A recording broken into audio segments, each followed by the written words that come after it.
So yesterday, Dana announced some massive fights. Ian Gary versus Carlos Prates is the new main event for UFC Fight Night Kansas City. We also have the title fight announcement. Merab Dvalishvili versus Sean O'Malley run it back at UFC 316 in New Jersey. And also on that card, we got the ladies going after it with Juliana Peña versus Kayla Harrison. One final note, it wasn't announced by Dana White, but Kai Kara France hinted at International Fight Week UFC 317, him and Alexandre Pantoja are probably locking fisticuffs. I want to talk about each of the fight announcements and give my reaction and early prediction to them. I'm damn excited for Ian Gary versus Carlos Prates. Of all the fight news that we got, this fight for me is just a level up. I have been very high on Carlos Prates as a prospect. I think he is an absolutely terrifying kickboxer with nasty combinations, big power in his hands, chopping kicks. I mean, the guy is everything you want out of a striker. On the opposite side, we got Ian Gary, who I think stock rose substantially after that loss to Shavkat. Normally, right, a loss will do more damage than good, right? It'd be a detriment to have an L.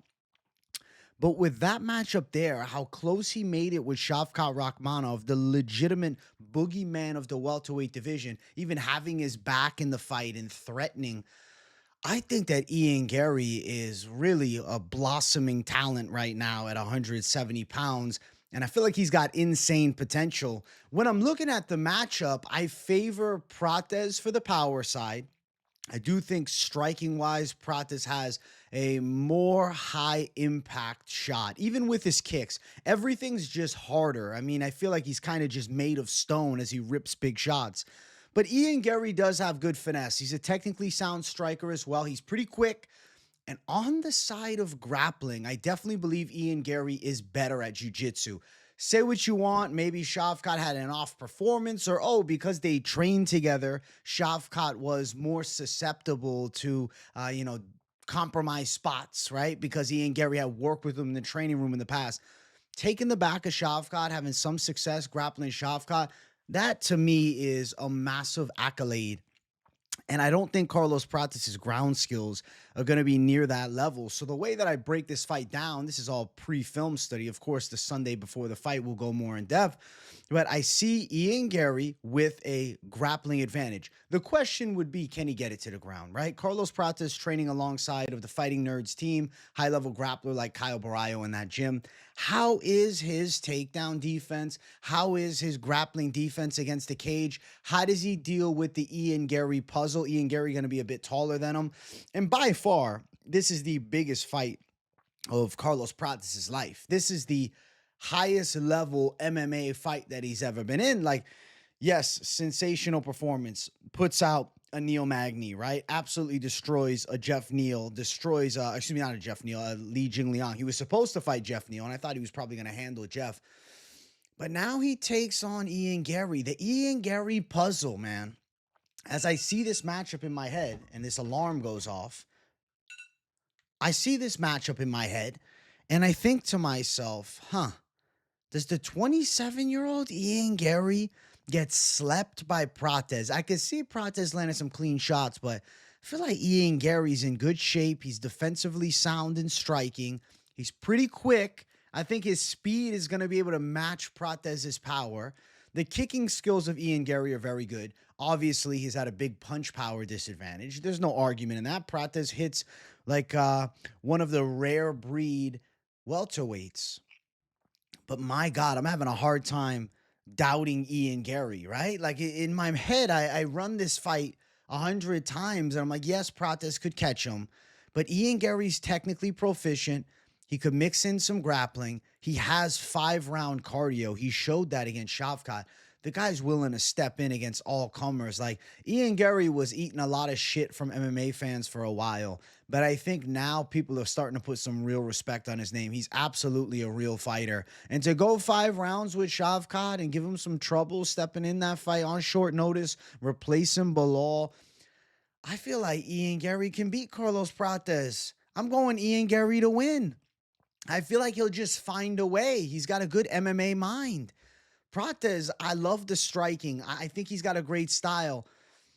Before the Shavkat fight with Ian Gary, if I delete the Shavkat fight from reality, I'm probably like, yeah, Prates handles business. Maybe Gary breaks after a big power shot. But that Shavkat fight changed how I view Gary. It shows me that he is absolutely dialed in.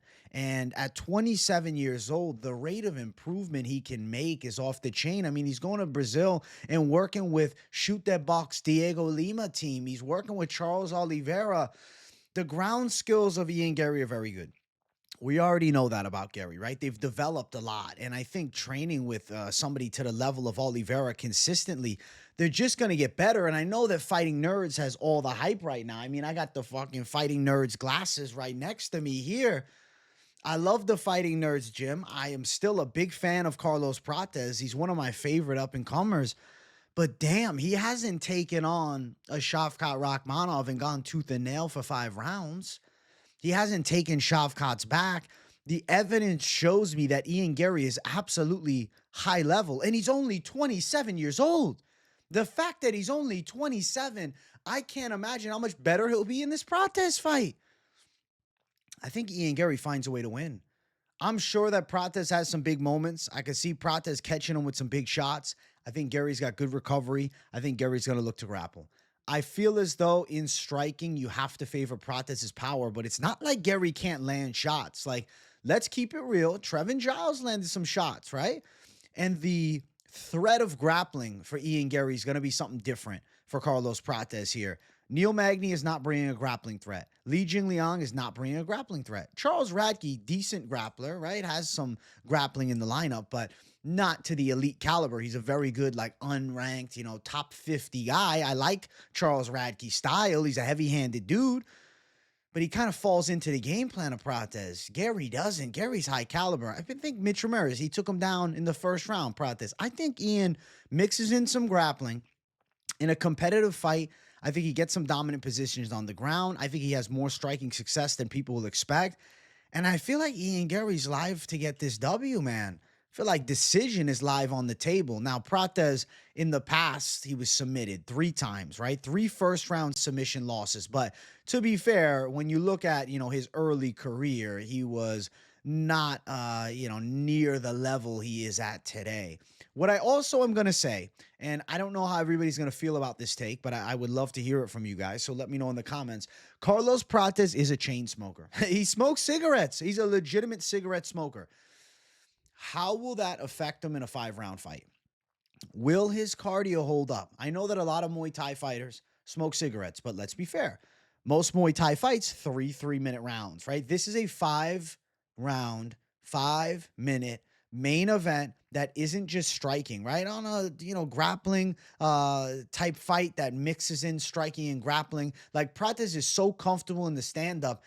Yeah, his body's going to respond fine, and maybe the cigarettes aren't affecting him in striking, but when he's going to be forced to entangle in grappling, right, deal with work against the cage, how's he going to fare?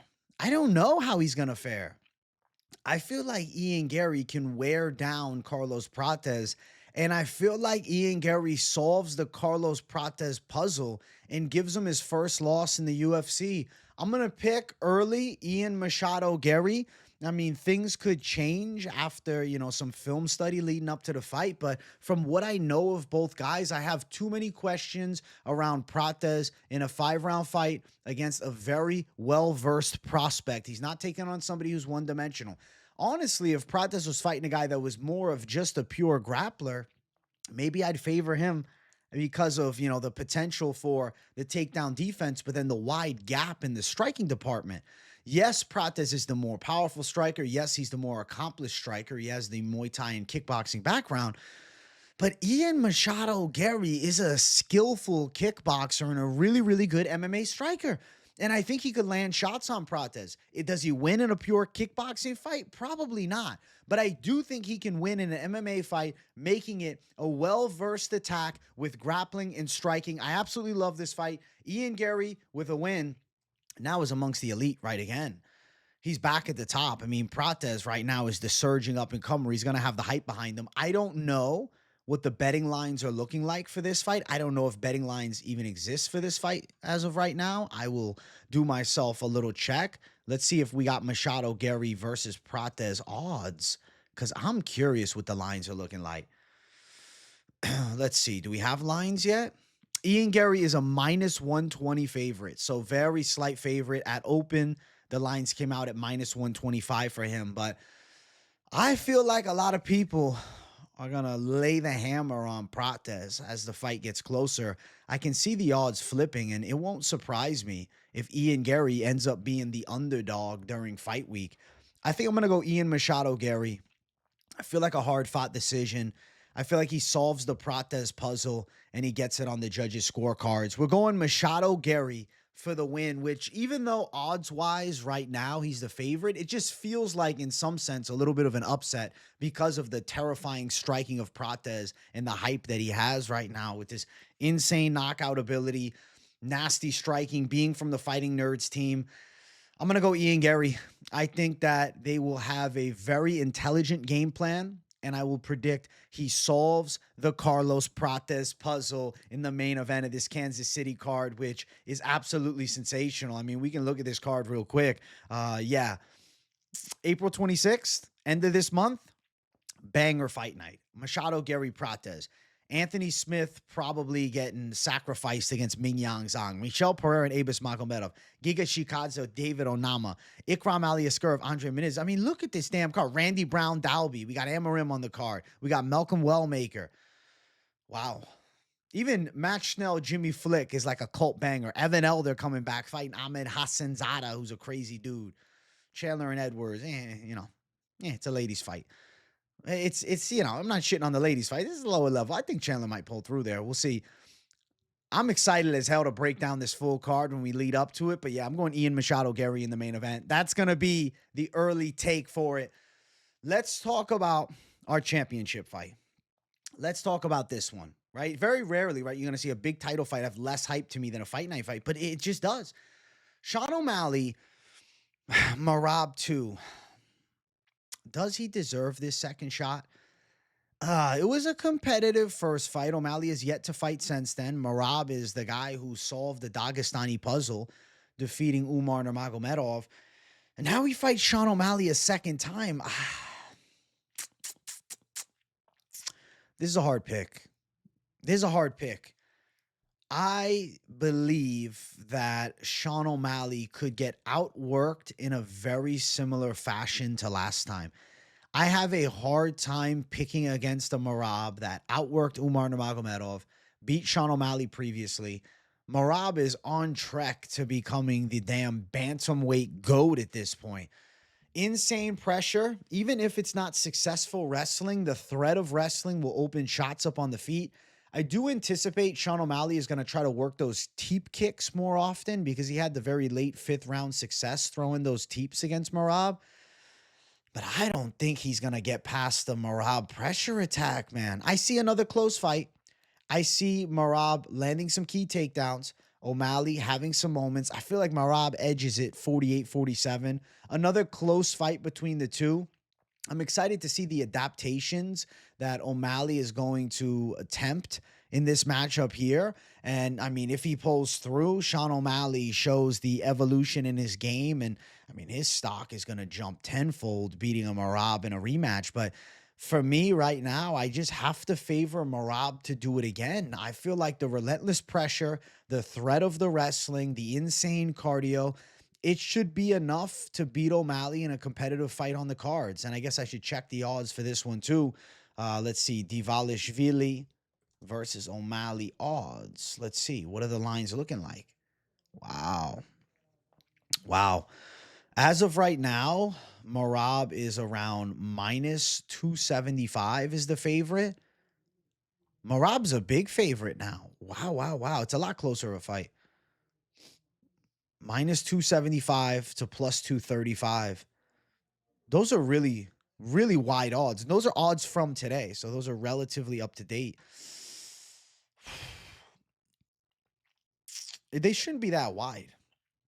Merab at, minus 150, minus 200. But damn, minus 275. He's a huge favorite. I think it's going to end up being a competitive fight, but I do think it's a Merab fight. It's really hard for me to pick against the machine.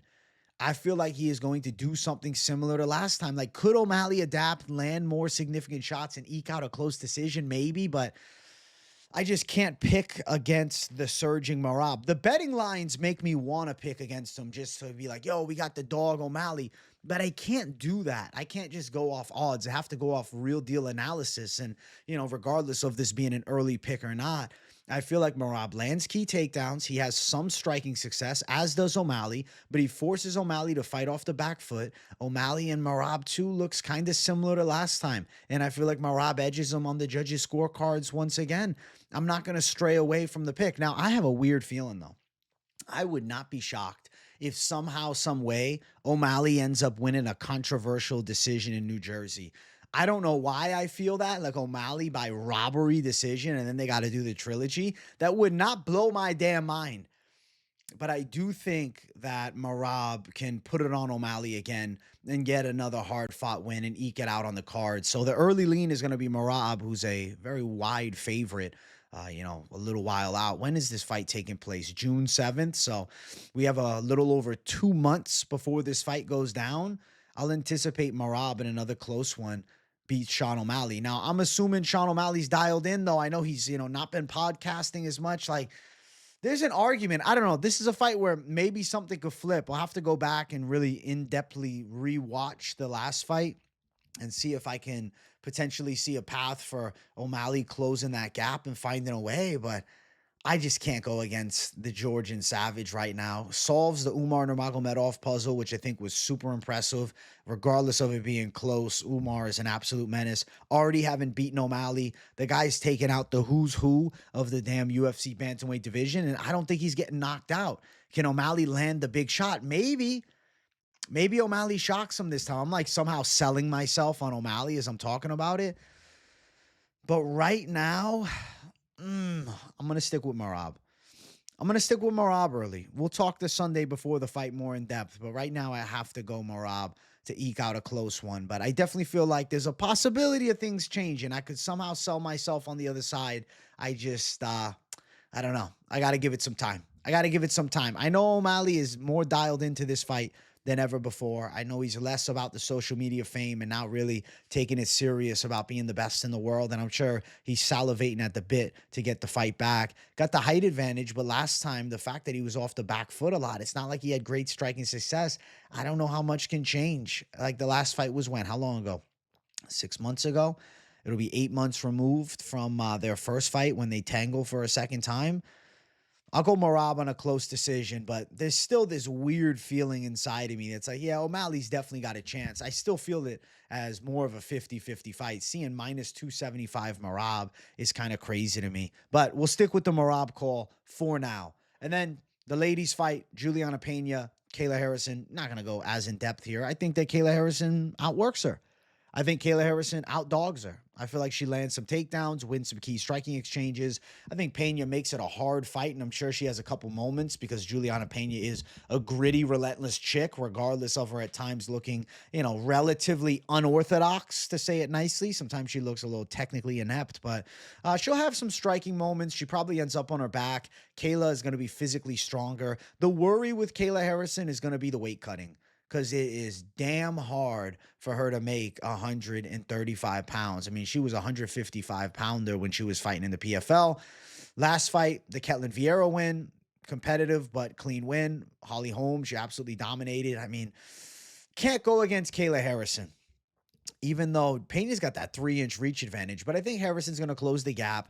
I think Harrison's going to get on the inside, use her judo, land some takedowns, use her physicality edge. And I think she outworks Peña to a competitive 5-round decision.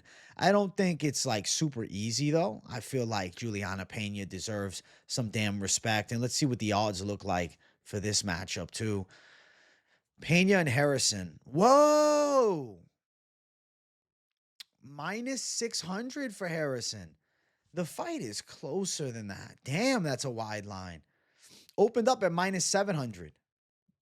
Wow. Huge favorite, Kayla Harrison. I am going to pick her to win.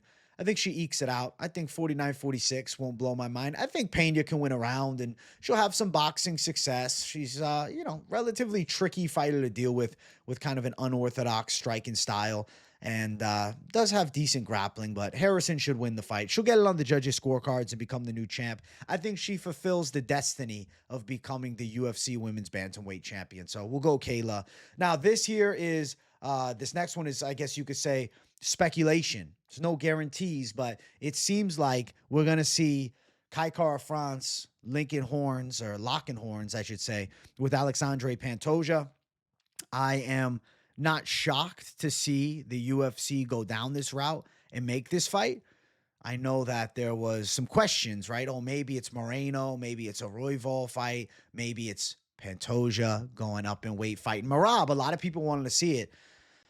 It's interesting, right? Because if Pantoja wins here, he'll be such a dominant champion in the flyweight division that I'd anticipate the UFC will show at least some interest in potentially putting together the fight against against Pantoja and Merab if both are successful, or even potentially O'Malley and Pantoja if O'Malley somehow finds the upset win. I would like to see Pantoja get the dual champ status chance. I am going to pick Pantoja. I'm going to favor the well-versed game, the absolute dynamite fucking chin. Like, the fact is, Kai Kara France hits like a Mack truck, and he has crazy power, and the fact of him knocking out Urseg in round one was super impressive. But I feel like Pantoja is too well-versed, and he's too durable.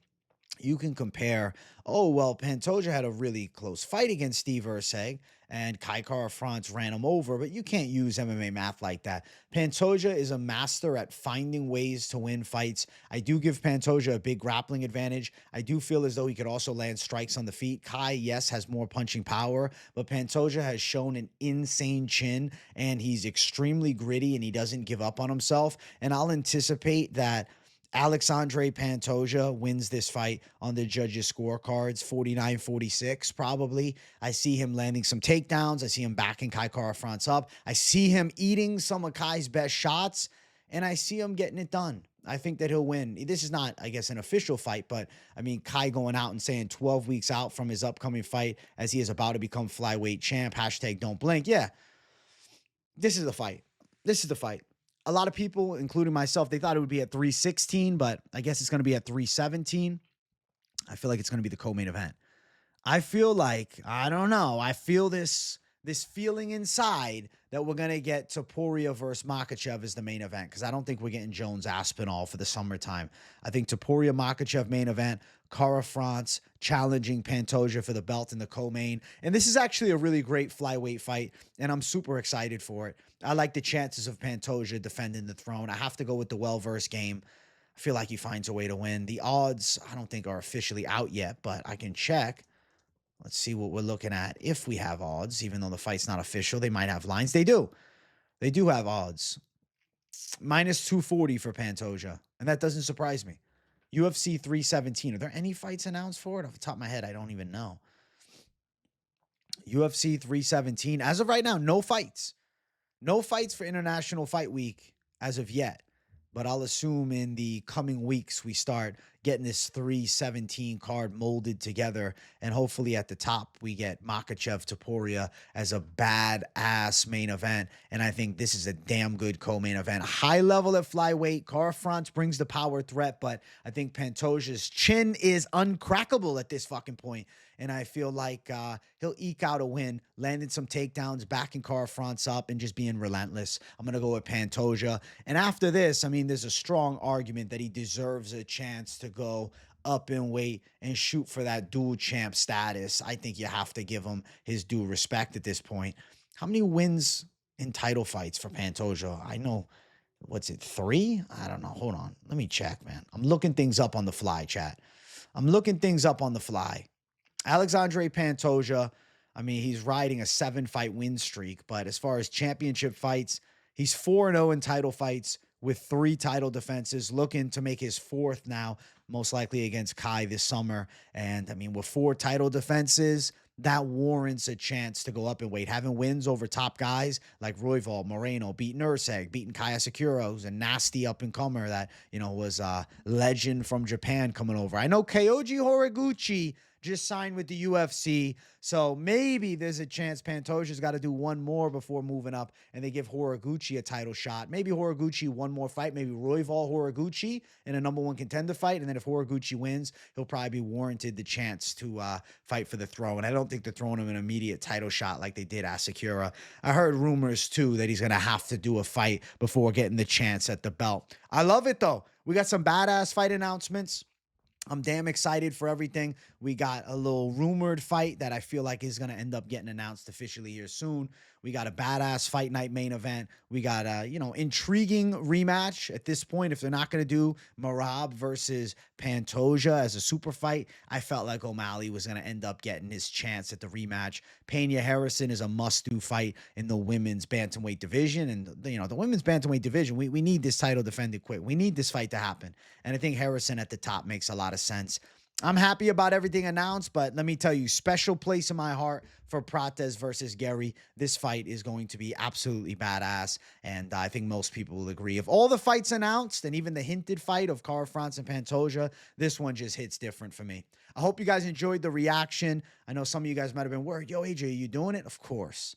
Of course, my people. Don't worry. I just had to, handle some business first, doing, this week's best MMA bets before I drop this one, after the lunchtime live. So hope you guys been enjoying the daily content. Make sure you all hit the like button. If you're new to the channel, hit the subscribe button. Keep it locked in. Let me know in the comments what your early picks are for all these fights and what do you think of the matchups. I want to hear from you guys. W in the comments if you got nothing to say. That's it for me. I'll see you all in the next one. Much love. Peace out.